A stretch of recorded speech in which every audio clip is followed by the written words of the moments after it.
안녕하세요. 돌쇠뉴스 시작합니다. 18일 TV 아사히에 올라온 뉴스 클립인데요. 제목은 일본인 키 30년 안 자라. 남자는 170.8cm로 오히려 작아져. 큰 키에 대한 젊은이들의 의식 변화도입니다. 일본인의 키가 30년간 자라지 않고 남성의 경우 오히려 줄었다는 보고가 나오자 일본이 충격에 빠졌는데요.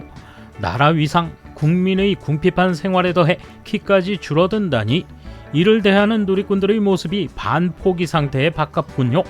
뭐라고들 하는지 함께 보실까요? 통 크신 구독, 좋아요.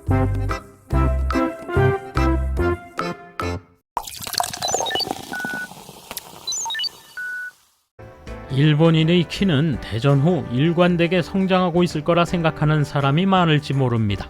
하지만 실제로는 30년 가까이 제자리 걸음을 계속하고 있으며 반대로 작아지고 있다는 데이터도 나와 있습니다. 남성 평균 170.8cm, 반대로 0.1cm 작아져.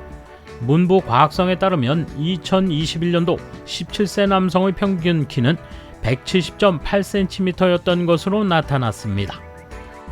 전후 얼마 지나지 않은 1948년 160.6cm였던 17세 남성의 평균 신장은 1994년에는 10cm 자라 170.9cm가 됐는데 이후 30년 가까이에 걸쳐 보합세가 계속되고 있을 뿐만 아니라 반대로 0.1cm 작아진 것입니다.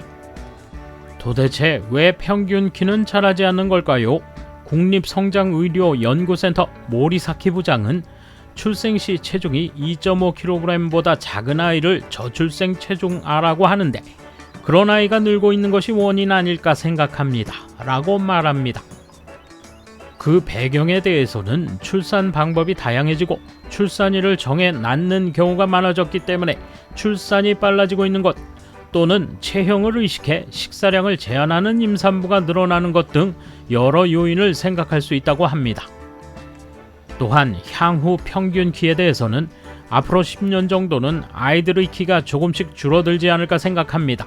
남자는 2mm 정도는 더 줄어들 가능성이 있지 않을까 생각합니다. 라 말했습니다.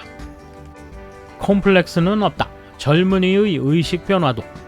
과거 큰 키는 동경의 대상이 되었습니다만 젊은이의 의식에도 변화가 나타나고 있는 것 같습니다.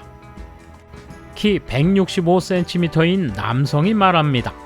처음에는 키가 큰 사람이 부럽다는 생각이 있었지만 지금은 별로 상관이 없습니다.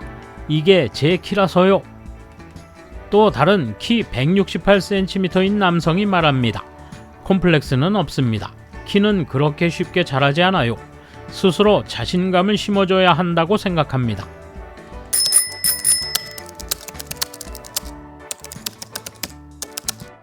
기사에 나와 있듯 체형을 의식해서 먹지 않는 사람도 있을지 모르지만 20년 전 임산부였을 때는 체중을 너무 늘리지 말라고 꽤 들었습니다. 원래 BMI 18에서 19로 뚱뚱했던 것도 아니고 체중 증가도 감안한 임신 출산 지침에 따르면 허용 범위에 있다고 할 정도거든요. 그리고 지금 아이들은 수면 시간이 너무 적은 것이 아닌가 하는 생각이 듭니다. 특히 초등학교 고학년 때 남자 키가 자랄 때쯤부터 말이죠. 학교, 동아리, 학원, 그리고 온라인 게임을 하는 친구들 때문에 수면 시간이 6시간, 기껏해야 7시간에 머무는 정도입니다. 세계적으로 보면 일본인은 어른도 수면 시간이 가장 적다고 들었습니다. 그러므로 좀 더 길게 잠을 자는 것이 좋지 않을까요? 수면 시간이 부족하면 정신 건강에도 좋지 않다고 합니다. 이렇게 된 배경에 대해 출산과 임산부 식사량 등을 이야기하고 있는데 그렇지 않다. 출산 방법은 기본적으로 낳는 사람이 결정할 수 없다. 출산에 마취를 얼마나 할지 정도는 정할 수 있지만 그러기 위해서 일정을 잡아야 하는 경우는 정말로 마취를 하지 않으면 위험한 모자의 경우뿐이다. 제왕절개도 본인이 원하는 대로 다 할 수 없다. 모자 희생률이 높으니까.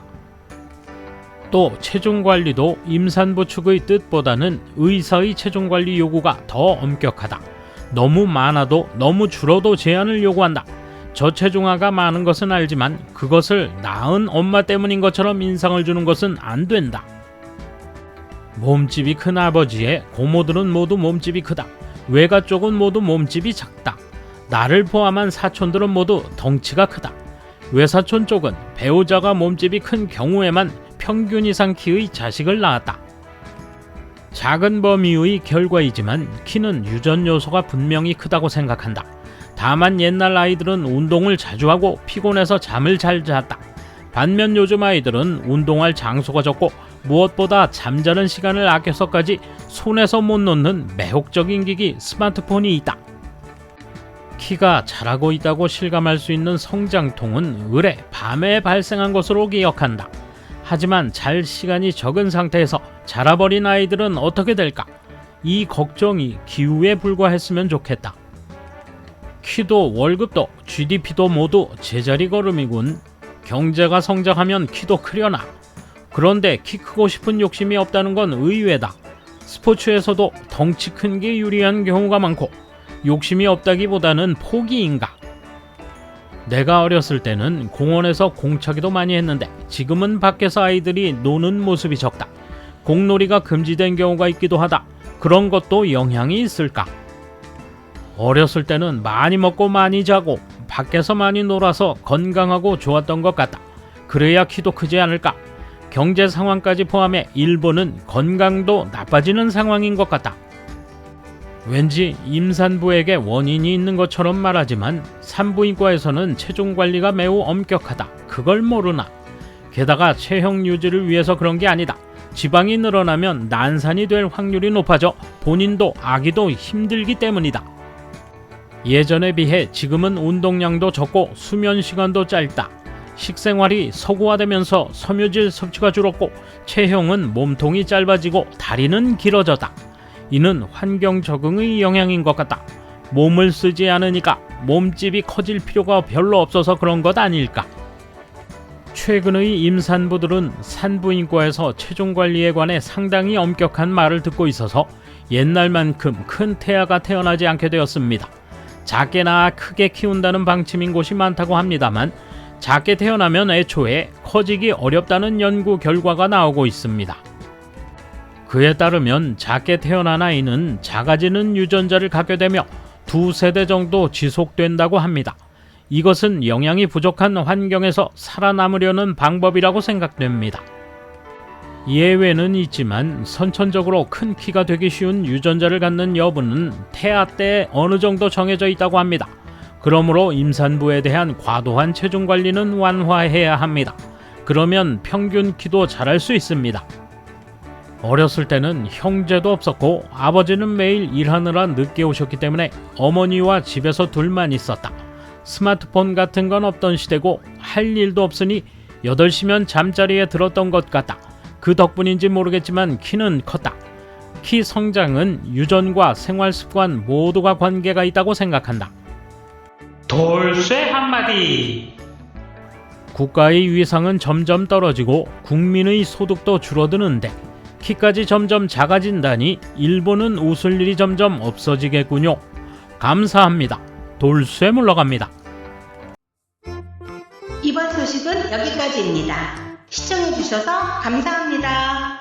돌쇠처럼 우직하게, 만인처럼 화끈하게.